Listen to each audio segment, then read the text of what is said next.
All right, everybody. In this one, we're going to talk about Ed Martin, who just lost his spot as the he was nominated to be the U.S. Attorney for Washington, D.C. But just like herpes, Ed Martin never goes away and keeps coming back. He was nominated to be the U.S. Attorney for Washington, D.C. He had been in that position for almost 4 months. But then even Republicans of the Senate were like, yeah, we're not confirming this guy to this position because he's insane. And he was. He is a MAGA loyalist who lives in, like the deepest MAGA chatboard swamps of conspiracy theories and all of that crap, and brought all of that to the office of a United States attorney for the nation's capital. He is a whack job, allegedly. You're going to hear that word a lot in this episode. So Donald Trump gave him another job. We'll talk about that in a second. Anyway, thanks for coming back to my page. My name is Hawk. Today we're going to talk about Ed Martin. If you enjoy or like this video, please click like. And leave a comment, even if it's horrible and awful and cruel, because, we have to find our entertainment where we can. And please subscribe to my page. It is free to do so. I try to do these kinds of deep dive videos 3 or 4 times a day as time permits. So let's dive in. So there was reporting today in the New York Times from Glenn Thrush and Alan Feuer. The headline is, if the Justice Department can't prosecute Trump's foes, it will shame them, says Ed Martin. Prosecutors have long spoken only through court filings to investigate crimes, not people. That's changing as President Trump demands his administration target his enemies with little evidence of criminality. So he's going to be using the Department of Justice to go after people even when they haven't committed a crime. Because what's more baseball, apple pie, and 4th of July than that? President Trump has kept up a steady bombardment. So here's the other thing.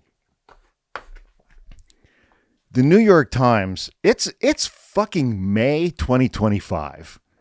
And the New York Times still does not know how to cover Donald Trump. And even worse, now they don't want to piss him off. And so their coverage of him has gotten even shittier and more milquetoast and more middle of the road and more neutral language that you can shake a stick at. I mean, listen to this sentence. President Trump has kept up a steady bombardment of suggestions, requests, and demands to arrest, investigate, or prosecute targets of his choosing. The former FBI Director James B. Comey, various Democrats, officials who refuted his election lies, as well as Beyonce and Bruce Springsteen. You could have started out that paragraph by saying, in a move that has destroyed all norms and 250 years worth of tradition in the United States, that distinguished us from third world banana republics, dictatorships, autocracies, and batshit crazy third world nations. Donald Trump has completely taken over the United States Justice Department and is the very first president to do so, and should probably be arrested and prosecuted for doing that. Instead, the New York Times started out their article with that sentence that I read, which is dog shit. Moving on, let's look at paragraph 2. But President Trump's directives have so far hit a stubborn snag. Few, if any, of those singled out have done anything to invite conventional prosecutorial scrutiny, much less committed prosecutable crimes to warrant an indictment under federal law. Let's rewrite that one for a moment.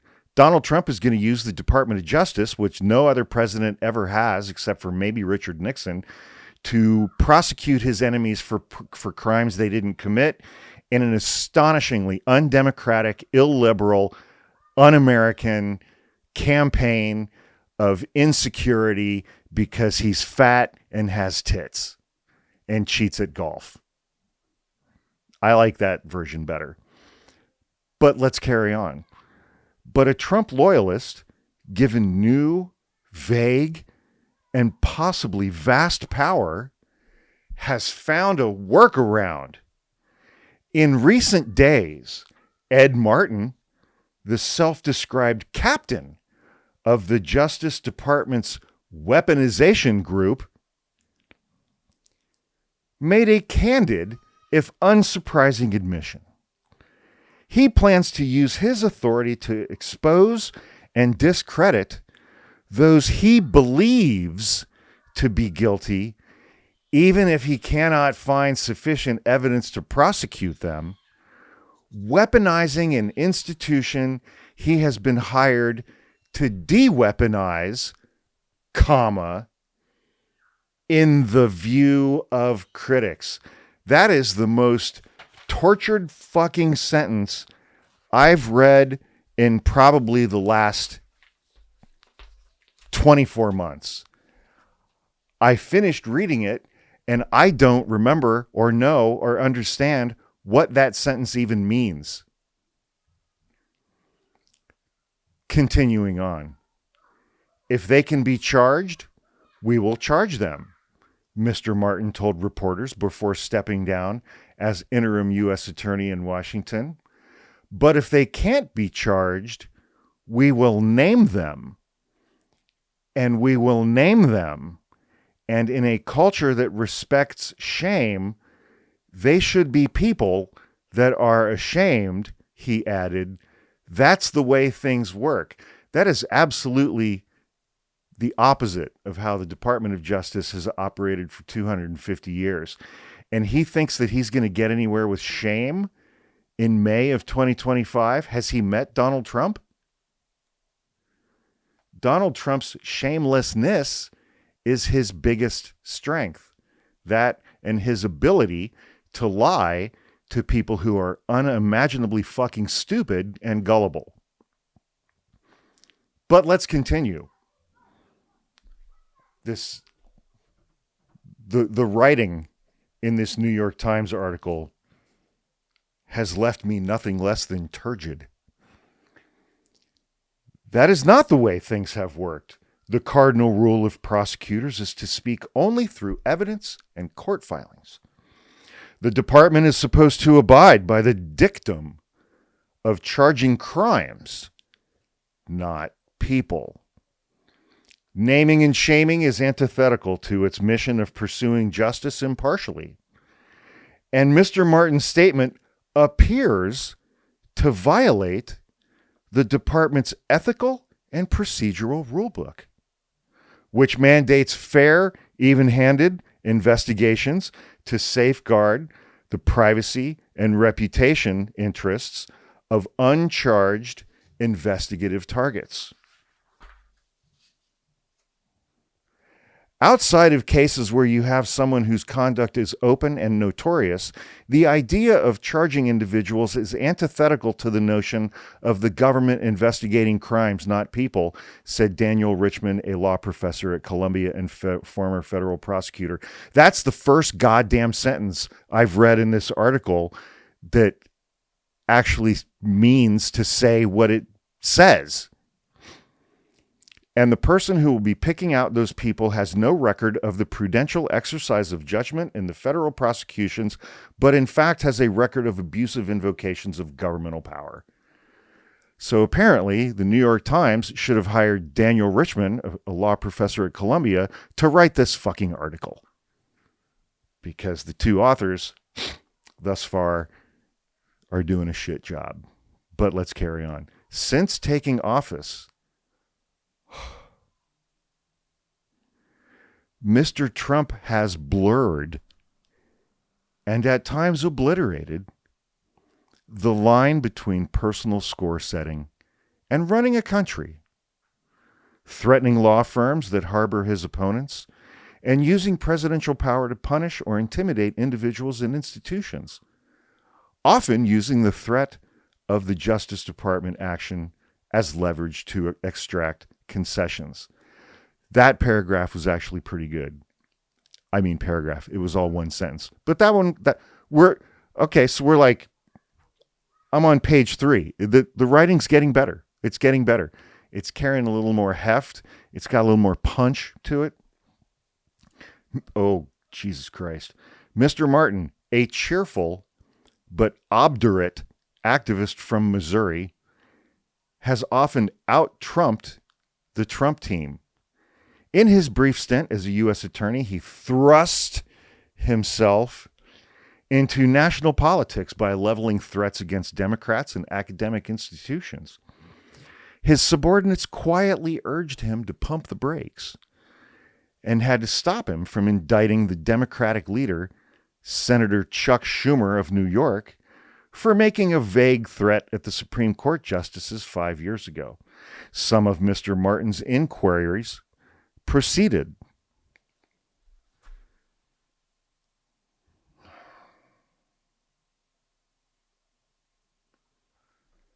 Okay, let's do that again.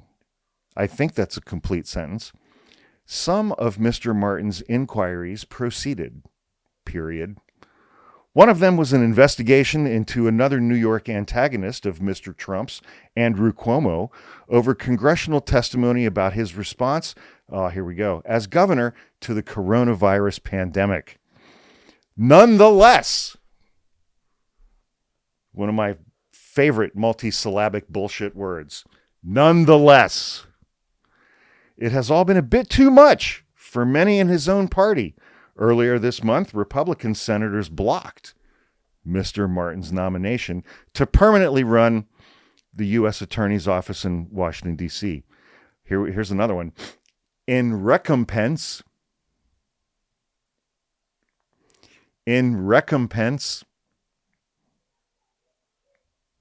Mr. Martin was given control over the Justice Department's Pardon Office and the Weaponization Group with authority to pursue Mr. Trump's one-time investigators, including Jack Smith, the special counsel who indicted him twice.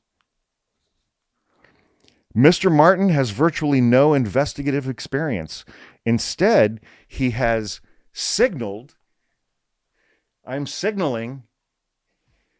Martin has signaled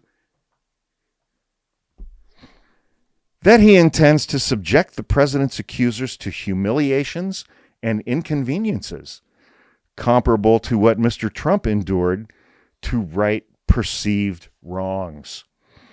They tried to bankrupt him. They tried to put him in prison for life for non-crimes.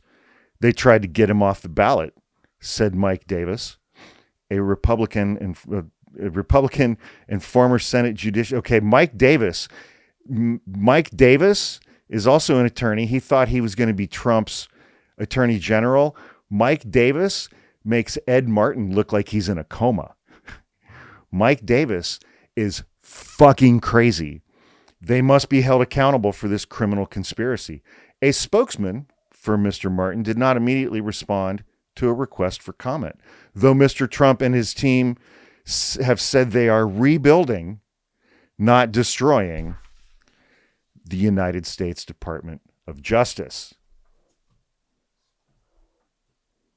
Page 5. I'm kind of enjoying this dramatic reading. I hope that you guys are too. If you like this video, click like, leave a comment, subscribe to my page. Blah, blah, blah. Unfortunately, in recent years, a corrupt group of hacks and radicals within the ranks of American government obliterated the trust and goodwill built up over generations.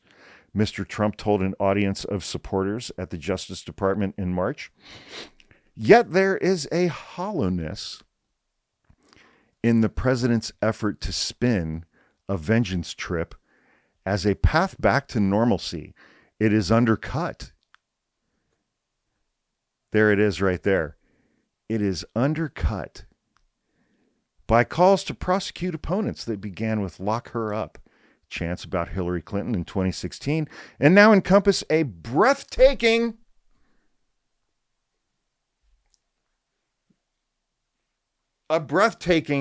range of targets. On April 9th, Mr. Trump ordered the investigative review of Miles Taylor, a former official who had criticized him anonymously. Let's read that sentence again the way it should have been written. On April 9th, Mr. Trump ordered the investigative review of Miles Taylor, a former official who had criticized him anonymously and who was a member of Donald Trump's inner circle during his first administration. On the same day, he directed Attorney General Pam Bondi to open an inquiry into Chris Krebs, a former cybersecurity official who refuted Trump's false claim that the 2020 election was stolen from him. Holy fucking Jesus H. tap dancing Christ on a pogo stick. Chris Krebs ran the cybersecurity unit for Donald Trump. He was chosen for that position by Donald Trump to secure our nation's elections in 2020. He was chosen for that position by Donald Trump. He was a member of Donald Trump's administration, and he came out very forcefully after the 2020 election and said that it was the safest and most secure election of our lifetimes. I'm absolutely certain these two writers for the New York Times simply forgot to add all of that.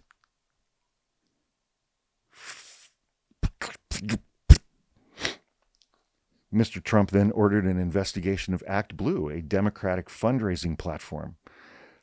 That was followed this month by a higher profile, if less formal, set of allegations on social media against liberal entertainers, including Beyonce, Bruce Springsteen, and Oprah Winfrey, for accepting fees to perform at Kamala Harris's events. Wait a minute. Uh-oh. I must have dropped the page that said the allegations of accepting fees is disputed by these celebrities. His appointees have followed suit. Rick Grenell, Jesus fucking Christ, installed as the president of the Kennedy Center. Oh my God. I mean, I know Rick Grenell is gay, but I don't think that he's the guy to put in charge of the fucking Kennedy Center.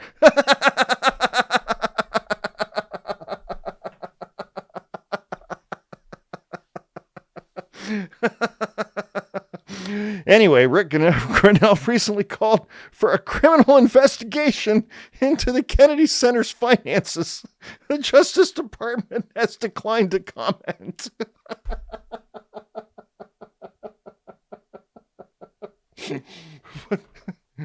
What's this $50,000? What's this $50,000 check written out to HMS Pinafore?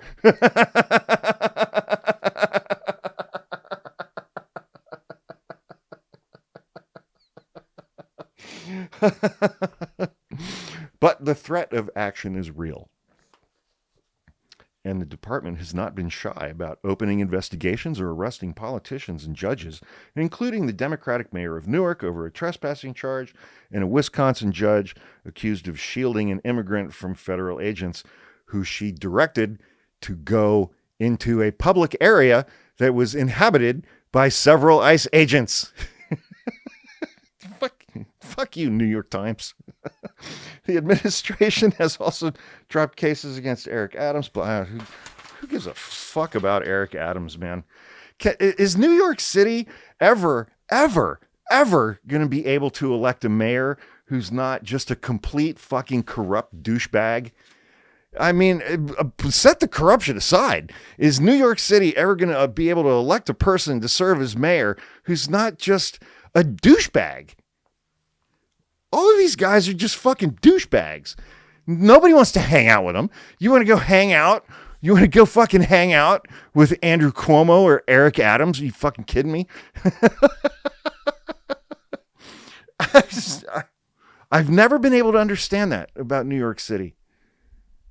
I've never been able to get that. Let's see if there's anything else in this article that Hawk cares about.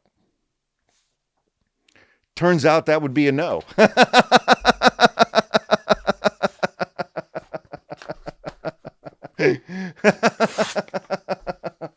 You know what, man?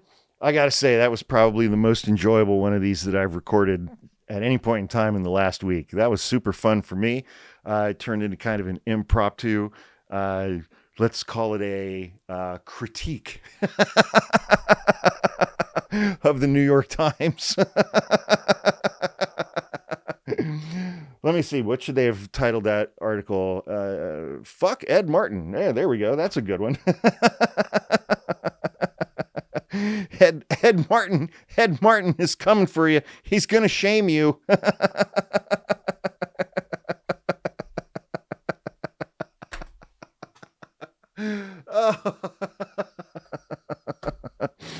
Okay, I better stop this recording real quick because I have to fart. Have a great night, guys.